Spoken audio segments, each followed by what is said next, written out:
Olá pessoal, espero que todos estejam bem. Mais um vídeo do meu canal na playlist sobre interação empresas e universidades. Eu estou aqui com o Douglas Romano Belletti. O Douglas concluiu o mestrado profissional comigo no ano de 2021. O Douglas ele trabalha na CETEC. CETEC é uma empresa de Ribeirão Preto e lá o Douglas ele é especialista de produtos sênior. Aí nosso bate-papo vai ser sobre 3 perguntas bem complicadas, que são: quais são os maiores desafios na interação de empresas com universidades? O que esperar dos alunos de hoje? Quais as habilidades desejadas? E o que ensinar para os alunos de hoje? Tá? Essas são as ponderações que eu quero fazer, as reflexões que eu quero seguir com o Douglas. Douglas, obrigado pelo seu tempo, obrigado pela paciência, e eu passo a palavra para você, fica à vontade. Oi, Elenir, eu que agradeço o convite, né, para estar aqui hoje falando sobre esses assuntos. Também queria parabenizar o senhor por essa iniciativa, que eu acho que desde o advento do mestrado profissional, que o senhor é um incentivador e um provedor de todo esse suporte. Essa iniciativa também é muito importante, porque eu acho que, já começando até entrando no que a gente vai conversar, que a informação é um ponto muito importante hoje, seja na divulgação de tudo isso que a gente está falando, seja informar as pessoas de que caminho elas podem tomar. Perfeito, eu vou falar um pouco dos desafios, um pouco baseado até nas experiências que eu tive. De fato, a experiência recente minha é boa, que foi o que a gente teve agora com o programa de mestrado profissional, mas eu vou começar um pouco lá atrás, que as primeiras experiências que eu tive até na graduação, finalizando a graduação, que de fato, a primeira dificuldade que tem nessa interação da universidade com as empresas é ter uma parceria duradoura.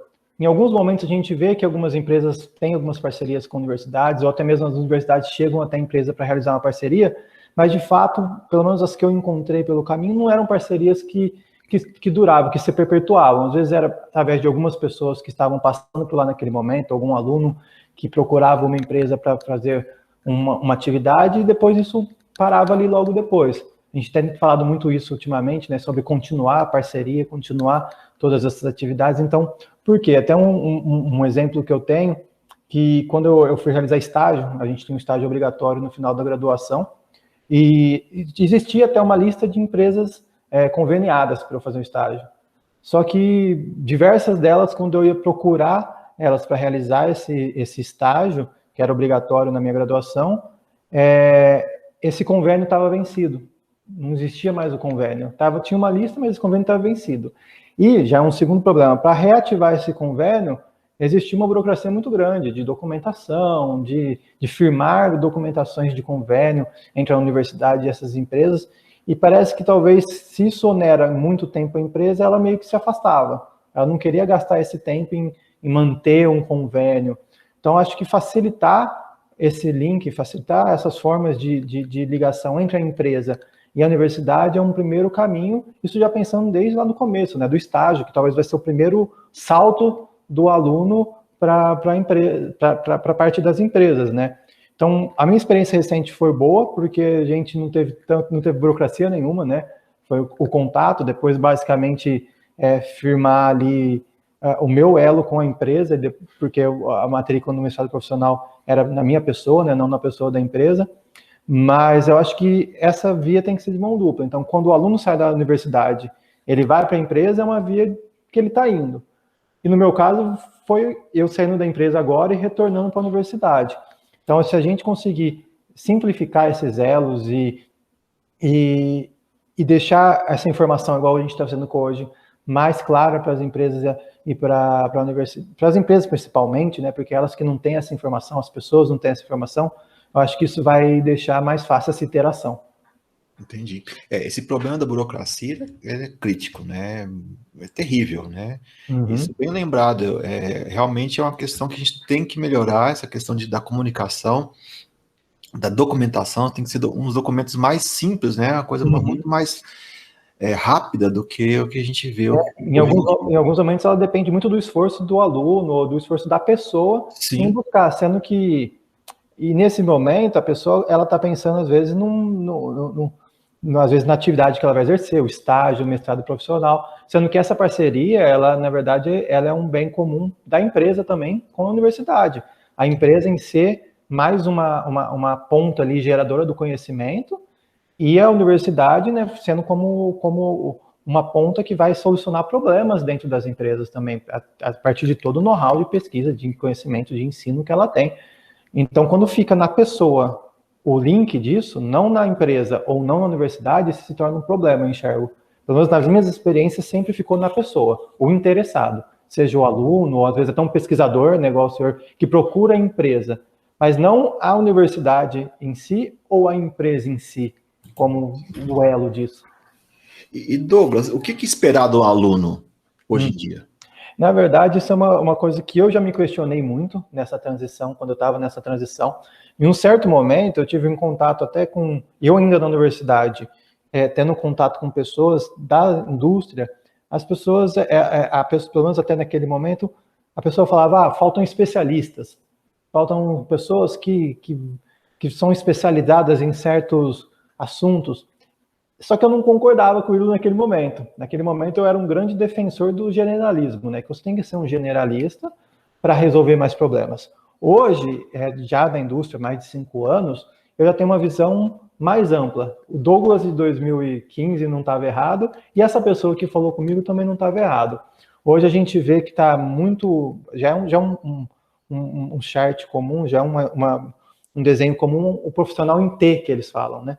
Então, o que esperar desse aluno? Que ele tenha um conhecimento generalista, só que ele tenha algum caminho já, assim, algum fundamento em que ele se especializava.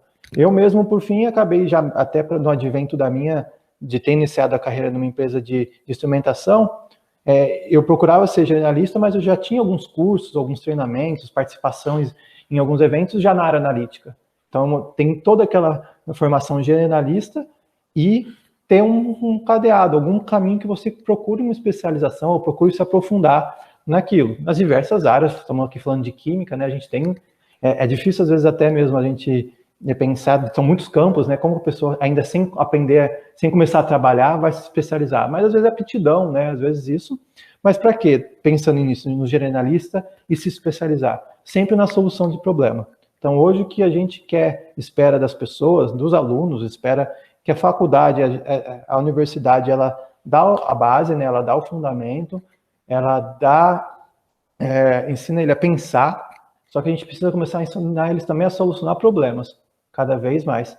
Mas a gente sabe que dependendo o contato, as pessoas que você tem contato, né? A instituição que você vem, já existe esse caminho, mas cada vez mais o que se busca é um profissional, um aluno, que ele já vem encarar a solução de problema. E a solução de problema ela não é trivial, não é só solucionar o problema, mas é perseverar em cima desse problema. Que eu acho que essa geração mais recente, ela acaba se defrontando com problemas, às vezes até mais difíceis do que esperava, e às vezes acaba desistindo logo no primeiro impacto, na primeira dificuldade. Então a gente tem que formar alunos que entendam que eles têm que solucionar problemas e que esses problemas não são solução fácil. Então não vai ser o primeiro problema que você vai solucionar. Às vezes o primeiro você não vai solucionar o primeiro, não vai solucionar o segundo, e esse é o aprendizado que você vai ter durante toda a sua vida profissional, né?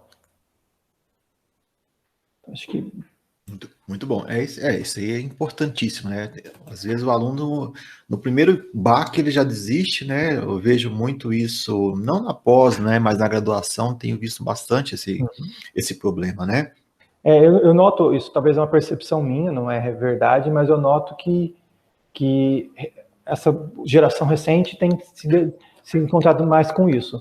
Porque, principalmente, é uma questão de geração, eu acho, de formação, de mundo que eles já estão vivendo que é diferente. Eu acho que é até louvável, né? A pessoa não tem que estar fazendo algo que não gosta, ou ela não tem que se matar com alguma coisa que às vezes não vai ter um retorno, mas ela tem que entender que nem tudo vai ser rápido e fácil e trivial. Então, se ela persistir em alguns problemas, com certeza os maiores problemas da humanidade não foi solucionado num dia, nem numa semana, talvez nem em 100 anos. Então, algumas coisas tem que perseverar mesmo.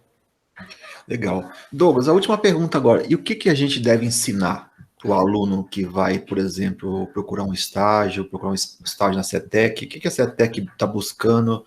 Você trabalha muito com as usinas de cana-de-açúcar, né? Então, o pessoal vai lá fazer estágio. O que essas usinas estão buscando no aluno? Na verdade, já entra com aquela parte que a gente já estava conversando, né? Está procurando pessoas que estão aptas a solucionar problemas, a aprender também, né? Porque a pessoa não vai chegar sabendo tudo, mas ela tem que aprender e aplicar isso para solucionar problema. E o que eu noto que, na verdade, a gente tem alunos que vêm com essa carga, mas um problema que, talvez até era um problema que eu tinha no começo e eu procurei evoluir, é se comunicar. Acho que os cursos, ele tem que, além de toda a nossa parte exata, toda essa parte que a gente já tem, começar a abrir o leque. A gente tem, na verdade, na graduação essas oportunidades, mas muitas vezes a gente se priva. A gente tem oportunidade de participar de eventos, fazer apresentações em seminários, fazer apresentações em eventos internacionais, ou até mesmo na parte estudantil, né, em grêmios estudantis, atléticas. Então, isso forma parte comunicativa e multidisciplinar. Você tem contato com outros tipos de profissionais e você passa a se comunicar melhor. No meu caso, na CETEC, o que propiciou até muito de quando eu fui entrar, eu estava disputando a vaga, por exemplo, com profissionais que tinham mais experiência técnica do que eu. Só que eles não se comunicavam bem. Naquele momento, eles não se comunicou bem. Então, essa vaga minha, para você ver, é uma vaga que ela tem uma parte muito técnica, que a gente faz desenvolvimento de aplicações, né? Até a gente faz suporte científico, mas eu estou muito atrelado ao comercial. Eu tenho que visitar clientes, eu tenho que demonstrar equipamentos. Então, você vê, tem uma parte de química, uma parte fundamental ali na parte analítica, que você tem que estar muito bem alicerçado, muito forte, mas se eu não comunicar bem com o cliente, se eu não demonstrar isso para ele, não mostrar, eu não consigo ou solucionar o problema dele, que muitas vezes eu vou tentar solucionar remotamente, eu vou tentar solucionar isso daqui, o cliente está lá no Mato Grosso, eu não vou conseguir auxiliar o departamento de vendas, que vai usar todo esse processo, às vezes, para vender um equipamento. Então, a comunicação, essa multidisciplinaridade, porque às vezes, igual a gente está vendo aqui, a gente vem sabendo química, vem sabendo, às vezes, a multidisciplinaridade não é só saber vários equipamentos, por exemplo, saber várias áreas da química, mas também a pessoa, ela redigir bons textos, redigir boas apresentações, fazer uma boa apresentação, ela, às vezes, saber alguma outra área, uma programação, saber alguma questão na parte da informática. Então, grande parte eu passo metade do meu dia resolvendo problema de computador, porque softwares de operação dos equipamentos dá muito problema. Então, se eu não tiver um conhecimento em rede, um conhecimento, às vezes, em a parte de Windows mais profunda mesmo, a parte de comandos de firewall, eu teria muita dificuldade até no meu dia a dia. E não tem nada a ver com química, não tem nada a ver com o que eu tive a minha formação. Então, eu tenho até uma certa facilidade hoje em dar um suporte para esses clientes, porque às vezes o problema dele é desabilitar o firewall. Coisas de computador. Então, essa multidisciplinaridade, a gente está num momento aí hoje que tudo é programado, tudo é sistema cibernético. Então, aprender uma programação, aprender a lidar com isso é muito importante, se comunicar é muito importante, o raciocínio lógico, a solução de problema é muito importante. Então, eu acho que hoje a gente tem curso de químicas, a universidade tem na tua grade toda essa base muito bem consolidada, são são cursos de 50, 60, 70 anos hoje, que então a base de química, ela é excelente mesmo, melhor do que muitas pessoas, às vezes, que eu tenho contato de outros países. Eu tenho especialistas que eu tenho contato dos Estados Unidos que na graduação ele não viu um HPLC, tinha lá, mas pô, a gente, pelo menos na universidade pública hoje, a gente tem grupos aí de pesquisa, tem centros, né, de analíticos que você tem contatos com HPLC, massas, com espectrofotômetros, com até toda uma parte bastante interessante, uma parte bastante aprofundada nisso. Então, eu acho que agora a gente tem que conciliar isso cada vez mais com o que tem mais de moderno em comunicação, ensinar os alunos a se comunicar, o que tem de inovação, né, o que tem de ciências aplicadas. Eu sei que tem alguns cursos que estão indo muito para essa parte de aplicação, né, a ciência aplicada em si. Eu sei que o campo é muito grande, né, como você vai dar um curso de tintas, se tintas é um ramo bem pequenininho às vezes, mas às vezes se tem a oportunidade naquele semestre de abrir um curso sobre tintas, um curso mais aplicado, isso é interessante, né, você abre o leque para o aluno entender o que ele pode fazer. Porque eu te confesso que eu e talvez muitos dos meus colegas terminou a graduação atirando para todo lado, né? Você não sabe bem o que você quer, você não sabe o que você gosta. Acho que talvez isso até pessoalmente e vai refletir nessa pessoa na indústria. Se ela já tem uma ideia de alguns campos que ela pode atuar, que ela tem essa aptidão, isso também ajuda bastante. Então, a graduação, ela pode abrir esse leque. A universidade, na formação do aluno, ela pode abrir um pouco esse leque. Claro que pode ser uma visão minha, né? Uma visão minha, eu lembrando bem do Douglas aluno, saindo da graduação e um pouco perdido, porque não tinha justamente essa ponte, né? Não tinha essa ponte direta. Porque o estágio que eu fiz, ele se encerrou e acabou meu estágio. Eu fiz estágio na área de cosméticos, na época. Nada, não tem muito a ver do que eu faço hoje. Ele se encerrou e acabou ali. Acabou ali. Então, acho que é muito nesse sentido mesmo, entendeu? De procurar um pouco mais de aplicação já na graduação, comunicação e multidisciplinaridade, raciocínio lógico e solução de problemas. São os campos que vai ajudar o aluno a chegar mais preparado na indústria. Excelente, Douglas. Muito bom. Era isso que eu queria perguntar para você, tá? Muito obrigado, estou vendo que você está aí no seu trabalho, muito obrigado pelo seu tempo. Eu acho que é bastante proveitoso, né? Tudo isso que você comentou. Essa quarta entrevista dessa playlist, eu pretendo fazer mais entrevistas ao longo do tempo, né? Para poder ir compondo diferentes visões, diferentes opiniões sobre essas 3 perguntas, né? O que esperar do aluno, o que falta para interagir, né? Eu acho que é muito interessante isso que o senhor está fazendo, de manter as mesmas 3 perguntas para especialistas diferentes, para atuantes, porque cada um vai ter uma visão, né? Essa é muita visão do Douglas, que veio da graduação e teve uma experiência de transição, com o Douglas também, que está hoje num tipo de empresa, que presta um tipo de serviço. Então, talvez o pessoal que você entrevistou da indústria farmacêutica, a visão é totalmente diferente da minha, e isso vai só enriquecer a discussão, né? Legal. Obrigadão, viu, Douglas? Eu vou interromper a gravação agora. Eu que agradeço, Edenir. Um abraço para você. Tchau, tchau.